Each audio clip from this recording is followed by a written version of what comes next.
জামাই ষষ্ঠীর দিন বিকেল বেলায় গেলাম ফুচকা পাড়ায়। হ্যাঁ বন্ধুরা, আরে কাণ্ড দেখো, দুপুরবেলা খাওয়া দাওয়ার পরে আবার খেয়ে নিচ্ছে মিষ্টি আর এদিকে কোল্ড ড্রিঙ্ক।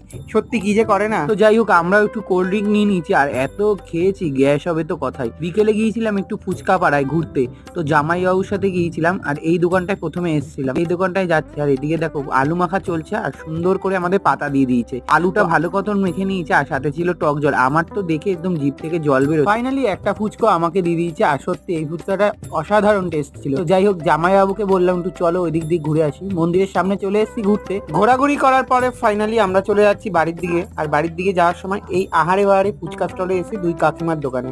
আর এরা সত্যি টেস্ট বানায় কিন্তু অনেক। আর আমি একটা ফুচকার টেস্ট করলাম আর 150খানা ফুচকা অর্ডার দিয়ে দিলাম। 150খানা ফুচকা তো ভরা কমপ্লিট। আর বাড়িতে বোতল নিয়েছিলাম, সেটাই জল ভরে দিল। আর আমার এখন ফুচকা নেওয়া কমপ্লিট। কিছুক্ষণ মধ্যে বাড়ি চলে আসলাম আর বাড়িতে এসে সবাই বসে পড়লাম একসাথে ফুচকা খেতে। বাই দ্য ওয়ে, আমরা এখন মজা করে ফুচকা খাই। দেখা হচ্ছে পরের ব্লগে। আজকের মতন টাটা।